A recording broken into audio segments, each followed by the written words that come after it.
Welcome to Influential Visions. Here, we interview futuristic leaders who share their deep industry knowledge and business experience with you, ensuring you have your finger on the pulse and your eyes wide open. My name is Nathaniel Schooler, and I am your host today.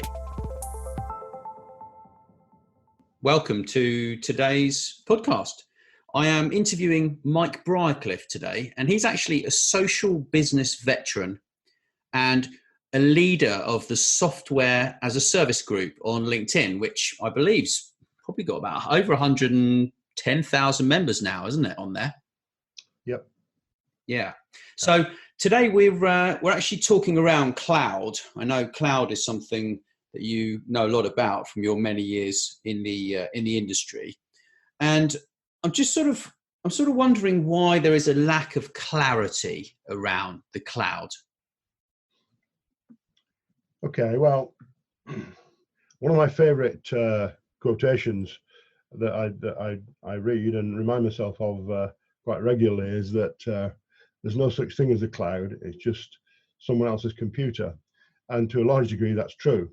And that's at the root of why there is quite a lot of a lack of clarity.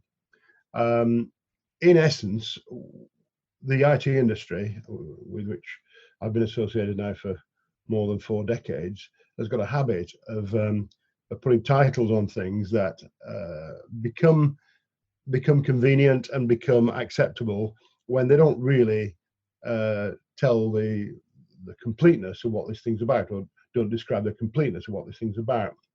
And cloud became the term that we all finally settled on and started using it in common parlance. But you know, in recent times, there have been relatively in the last 20 years, let's say, what we today call cloud has been called utility computing, which was a term of IBM's at the time, as I recall it, and the purpose of saying utility computing was to describe the way in which you buy gas and electricity by plugging in or opening a tap on water as utilities, and that's the way computing would be. And we're in that progress of fulfilling that ambition, really, with what we're today calling cloud. Another term that was in regular use in this last 20 years or so was ASP, application service provision, which is to a large degree what software as a service now is.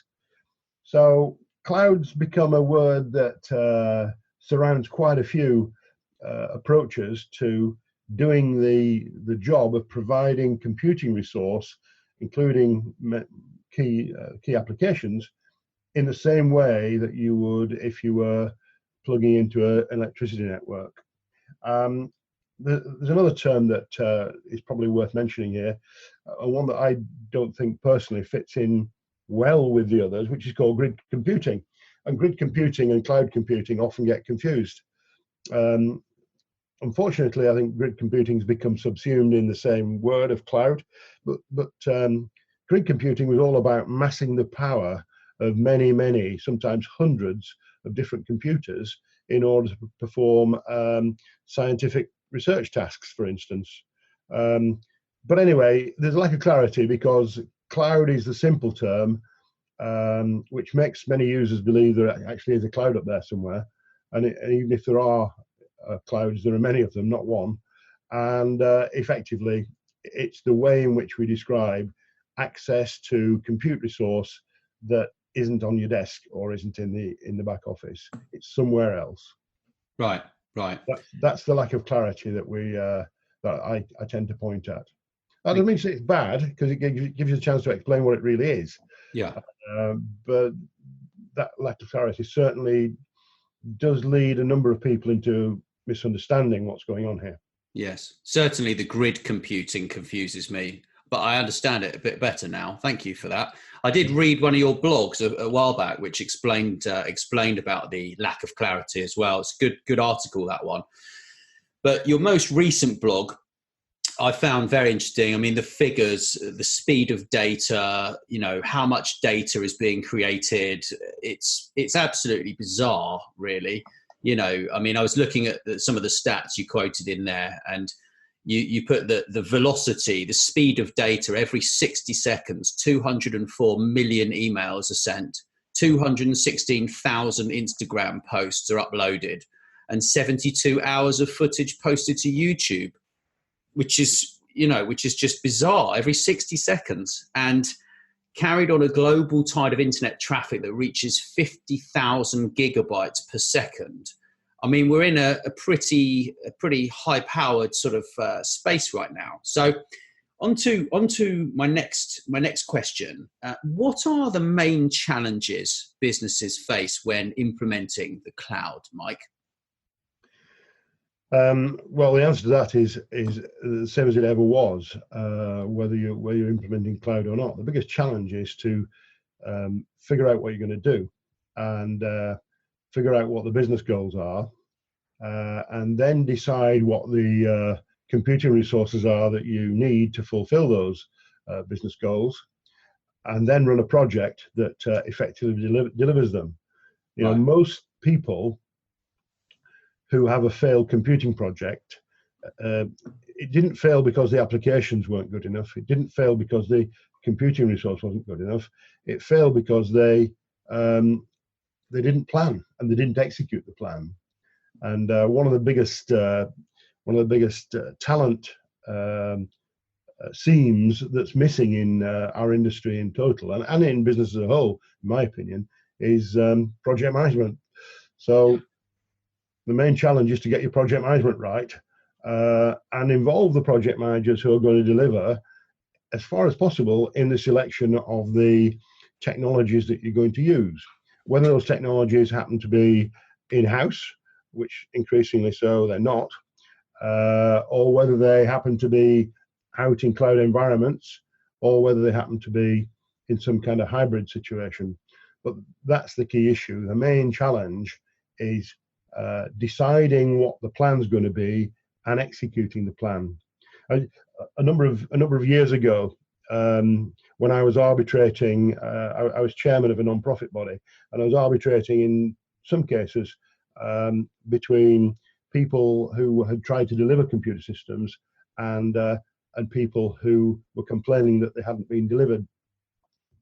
And the key issue for me in the middle of all that was, this is a partnership between suppliers and user organizations. And when the user doesn't step up to the line, the project fails. No matter how far over that line the supplier reaches, if the user doesn't step up to the line, it's a failed project. So getting that project management right and getting the engagement of the top team in the business, and having the business goals supported throughout the organization, those are the challenges. Yes, I can understand that completely. I mean, it's a lot like the sort of analogy of what's that one when they talk about actually sharpening the axe. You know, you spend 95% of your time sharpening the axe, and the 5% of the time cutting the tree down. You know. Yeah, I mean, I always think that hyperactivity in implementing computer systems is normally counterproductive, and planning and considering what the issues are and figuring out where the blocks might be and taking those blocks away for the majority of the time, to my mind, is the right way to go about it. Yeah, it's a sort of very methodical approach, isn't it, really? Yeah. So it leads on quite nicely to my next question here. What are the major problems, do you think, with the sheer volume of data being produced these days, Mike? I think the main problems are related to what tools you're going to manage it with. And again, this needs a lot of research, a lot of thought, a lot of business process analysis. You don't need to pick up every bit of data in the world all the time. You've got to figure out where the sources are that you're going to tap into, and how you're going to manage the process of acquiring that data and then doing something with it. So it's really, I mean, this is going to sound like a stuck record. It's all about planning. The actual volume of data being produced, and I'm sure we'll talk about this again later, the key issue here is to get down to the actionable insights within that data.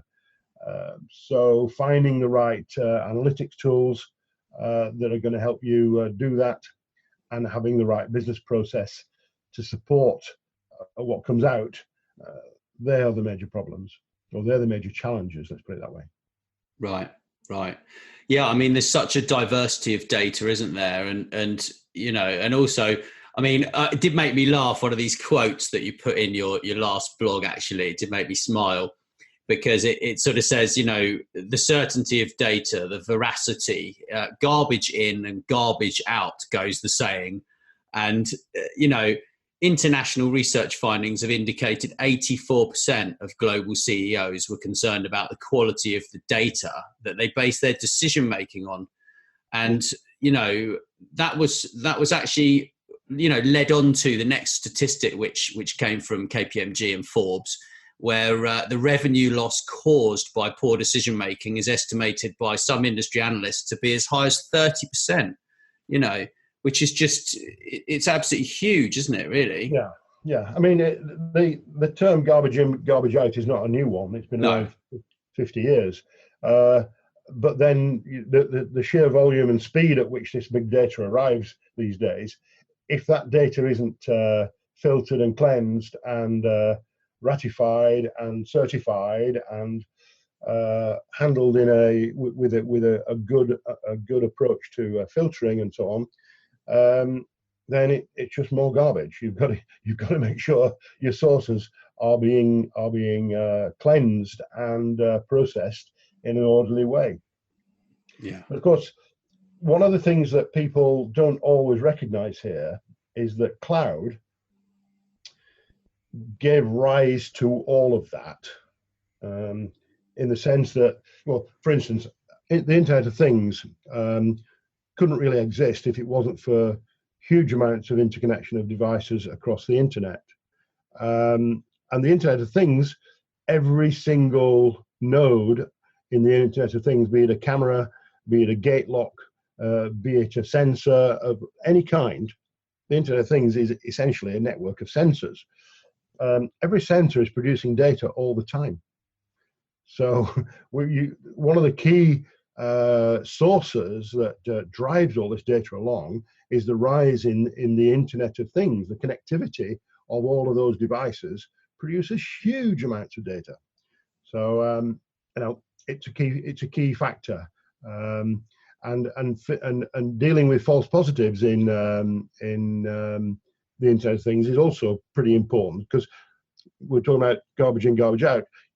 You've got to go through and make sure that the data you're receiving is right and relevant. For instance, right now we're talking a heck of a lot in the political and law enforcement sphere about facial recognition.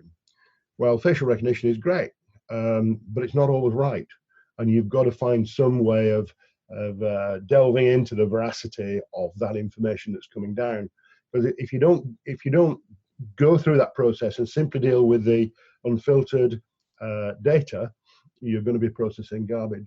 Yes, definitely. And I think also with the spread of fake news and how that's moving actually now into fake video news, you know, we need to be on top of this. I mean, I was reading something that Facebook are actually monitoring fake video, and they're actually creating their own fake video so that they can work out what's fake and what's real. And I think, you know, we need more of that, more of the businesses taking kind of responsibility around that, you know?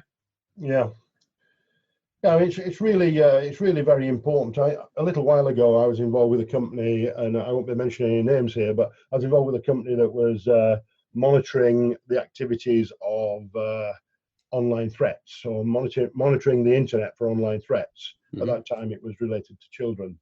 Right. And the sheer volume of what goes through, and the speed at which it goes through the social networks in that context, and in any other threatening situation, is massive. Yeah. And the speed at which you need to be able to analyze it and make sure it's correct, knock out the false positives, and then take some action, those things are huge. those issues are huge. Very much so, and yeah, I think it's certainly a very cutting edge kind of place that we're in right now with all of these potential threats, but also potential solutions. I mean, if you think about terrorism and how we can actually prevent terrorists from causing a lot of problems at airports, for one example, and how the government use photo recognition, behavioural video as well. I think it's quite an impressive sort of situation where we're at, really. Well, I saw a document only a matter of a couple of weeks ago that detailed the keywords that are being used in online monitoring for security purposes. Mm-hmm. And it's boggling the number of keywords that you wouldn't think were in any way related to threat that are used by some of the global authorities to help to determine whether what they're seeing has the potential to be a threat. And there are several levels of filtering that go on there. And so some of the words are perfectly innocent words in their own right, but when you combine them in a certain way, that leads to some kind of targeting of what's going on, and then all of those analytics take over and some solutions are reached. But the general point here being that the veracity of the data has got to be spot on. Yeah.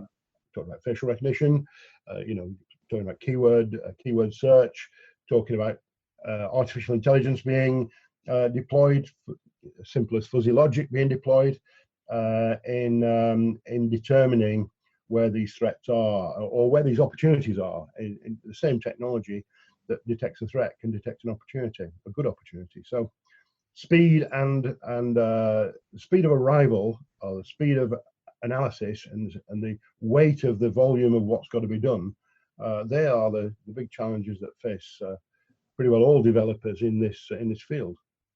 Very much so. I mean, I also read the actual size of the volume of data from what you said in your last blog about the IDC predicting that we will create, capture, replicate, and consume will grow from approximately 40 zettabytes of data in 2019 to 175 zettabytes in 2025. And for everyone who doesn't know what, I didn't actually know, I'd forgotten what a zettabyte was, I hate to say it, but 1 zettabyte equals 1 trillion gigabytes. Just I mean, that's just massive. And then if we think about all these Internet of Things, the sensors that are involved with those, I mean, it's just growing and growing and growing, isn't it, really? So it's quite amazing, actually. So you did mention in this blog that developers struggle to keep up with the sheer speed of data. Why is that? Well, I've often thought that big data, the term big data, which is another one of those things that's coined and gives the wrong impression, would have been better replaced with or combined with the term fast.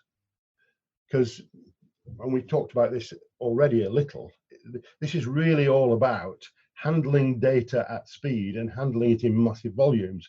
The key issue for developers in this field is making big data small as fast as possible, because it's only the conclusion of all of that filtering of big data that are going to get you to a point where you can say, here is an issue, this is the solution to it, or this is the set of circumstances that we ought to start managing. So it's volume and speed.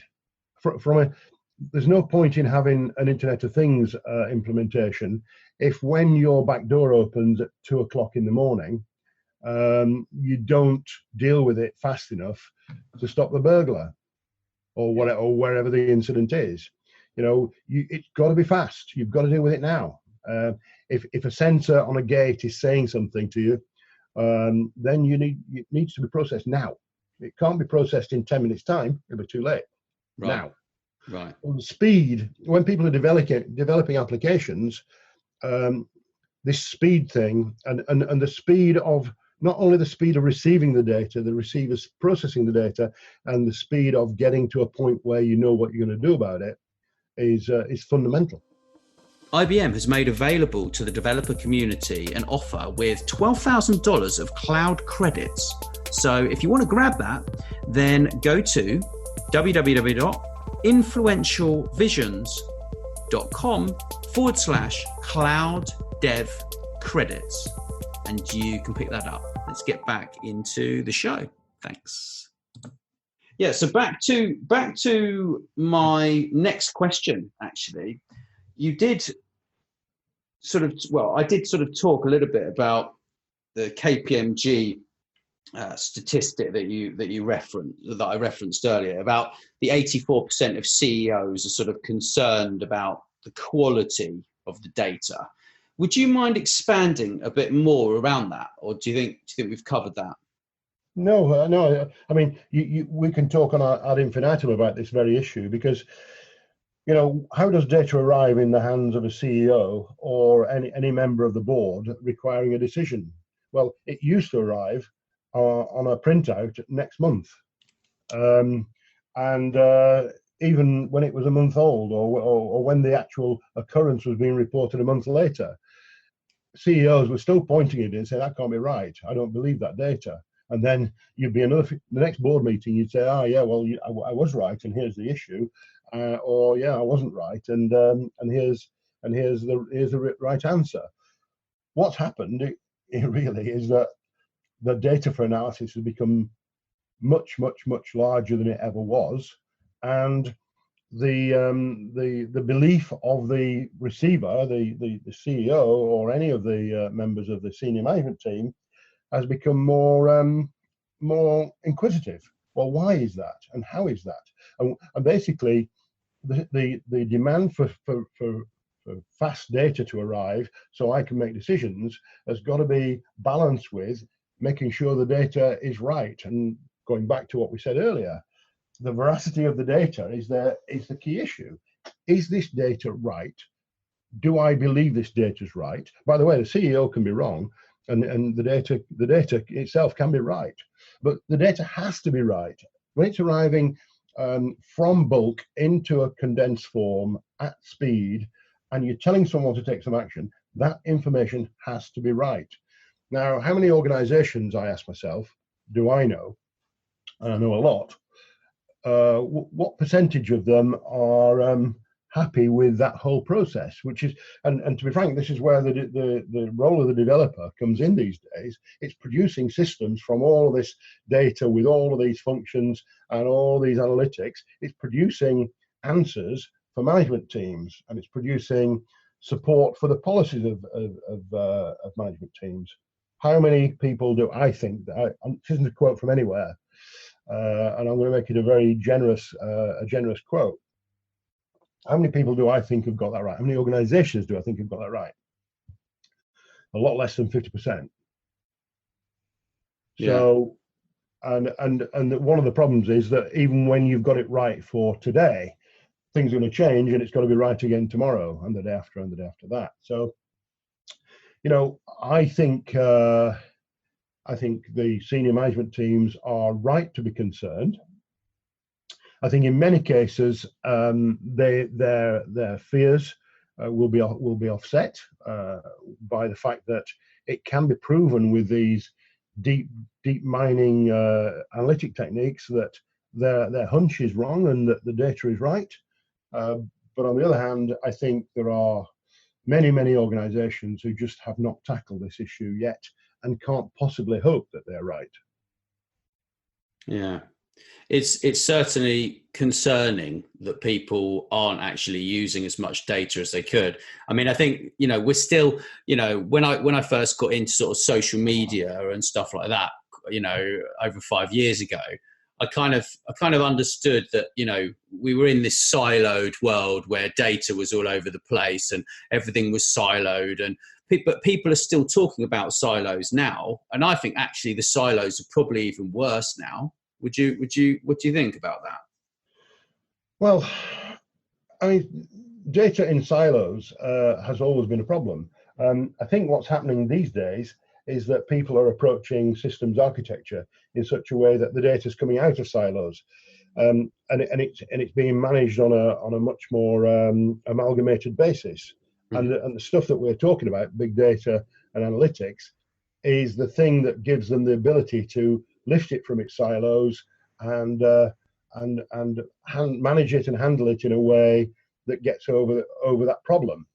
But I think there are still many. Even if the company's policy is not to have silos, there are many silos. Every time I think about a laptop or a desktop computer with a disk, I know there's a silo there, and it could be that there's some clever software, clever networking software that's actually unbundling those silos and bringing them into some kind of amalgamated place, an aggregated place. But the reality is that any organization that is driving itself using PCs is generating silos every minute of the day. So the question is, how do you manage it? And big data isn't only about data arriving from the outside or from IoT. It's about managing the big data that's there inside an organization, sometimes latent, sometimes hanging around on disk drives that haven't been touched for 10 years. And that data is really quite important. So, I think the whole data management scene is one that has always demanded huge respect. The tools are available today to deal with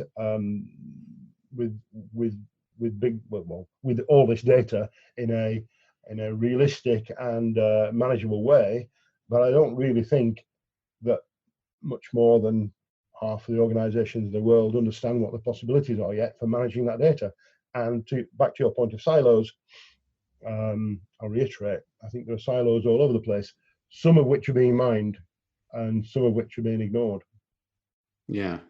I mean, I think we could certainly learn a lot from what I went to the CDO summit. I think that was in 2014. And that was my first kind of real bit of information from people who are actually involved with some of this data, and it was actually quite impressive. There was someone from the New York government talking, and actually the CDO from New York, and actually that he was explaining that if you want to open a new coffee shop, for example, in New York, that the data analysis that they're using can actually assist you in opening the shop in the right location and choosing the right location based upon the times you want to be open, the times, the passing traffic, the locality based upon where your shop is located with regards to other shops, etc., etc. And, it's things like that might be revolutionary.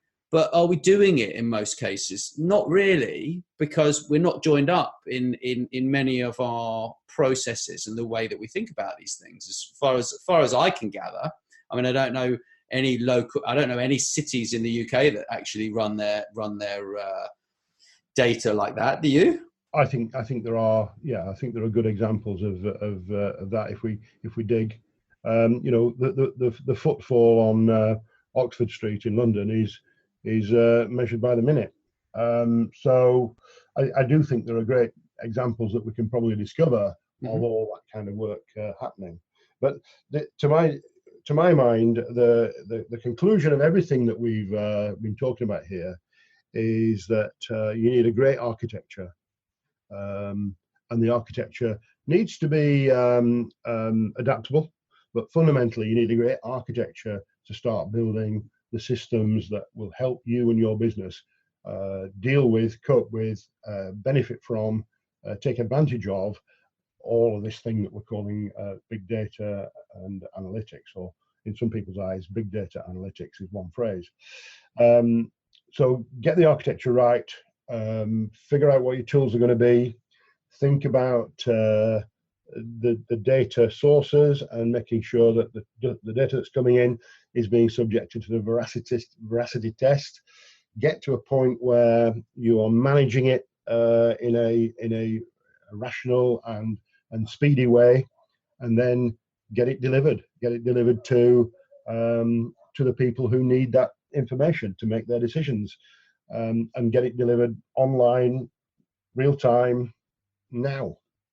That's what developers are increasingly tackling by use of big data and all these tools, and it needs to be more and more the case. So I think from the point of view of the developer, these are hugely exciting times for that community, or for that profession. And architecture, project management, tool selection, quality and delivery seem to me to be the key issues that need to be addressed. Yes, I remember when we were talking about this the other day, actually, and you were saying that, when you're choosing your vendor and software provider, that you need to work out, are they going to be here in a year, 2 years, 5 years down the line, or are they going to get bought out by someone and closed down or integrated into something else? I mean, I think that was quite an interesting point that you made there. Well, I've been involved with startups in my career all along the track. Not quite so much now, but and I'm very much one for supporting technology startups. But there is a big issue here for tool selection. If I arrive on the scene with an absolute whiz-bang set of functions in a new product, and I manage to convince the world that this is a great thing to do, but I go out of business next year, then that's no good to anyone, is it? So, I think the big organizations are doing a great service in many respects by making acquisitions from the startups who are producing tools which complement their own, the big vendors' tools, and extend the reach, and so on and so forth. But you do need, when you're selecting any system, and cloud is probably more important than in this regard than anything ever was before. When you're selecting a new system, you need to make sure you're dealing with people who've got longevity and are likely to stand the course. Next 20 years, you don't really want to be implementing a new computer system every 5 years. So look on a 20-year or more than that horizon, and deal with people are going to be there, which may not be the latest whiz-bang analytics tools. It may be that they've got great ideas and that they're using very modern technologies and so on. But the key issue here is continuity. Right. So you also, I know we've talked quite a lot about the quality of data, but you do mention the value that is derived from not the amount of data, but actually the quality of data. Could you just expand a little bit more on that one for me, please? Well, I think we've covered it really, Nat. I mean, yeah. The question is, if I'm a member of the board, I don't want lots of data on my desk. Data isn't what I want. I want answers. I want indications. I want warnings, and I want to know that in really short form. If I then say, well, prove it to me, then you might have to go and delve back into the data and show me how you got there. But I don't want to see lots of data. I want to see one-liners and two-liners saying, here are some issues, or here is this issue. What do you want to do about it? And here are some facts and figures to help you make your decision. So it really is about quality. It's about arriving at actionable insights. I don't know where that phrase first came up, but somewhere in one of the descriptions of big data is all about taking the whole of it and processing it rapidly down to actionable insights. That makes a lot of sense, most definitely. So it's quite a bright place, really. I mean, when you look at the opportunities that exist to make the world a better place and to obviously, grow revenues for businesses, we have a lot of good opportunities. In particular, I mean, when you look at the supply chain for just one example, and you think, if we can actually cut down the amount of wasted food items, I was actually talking a while back with Michael Tobin about this, and he was saying that it's sort of about 15% is what they are talking about saving in terms of actual food resource. Yeah, I mean, analysis is key in the whole of this. Getting to a point where, if you go back in time, there was a thing called just-in-time manufacturing. It was delivering the components just in time to the production line to build the car or whatever it was. I was involved in the car industry at that time, and making sure that the pipeline for that the delivery of those components was as lean as possible. Therefore, not having lots and lots of components and sub systems stuck on your shelves in stock. So just in time is now, it's the same attitude as you were just mentioning, having the right thing in the right place at the right time in as lean a manner as possible is what this game's all about. Yeah, I agree. Well, thank you, Mike. I've really appreciated your time. It's very interesting. I always seem to learn something. So I just want to remind everyone who's kindly listened in, we've been very lucky today. IBM has made available to the developer community $12,000 of cloud credits for free. And if you'd like to grab those, please visit influentialvisions.com/cloud dev credits, and then you can pick that up. Thanks for listening. Please make sure you share this episode with your friends and business connections too. And don't forget to drop us a review wherever you listen. Thank you.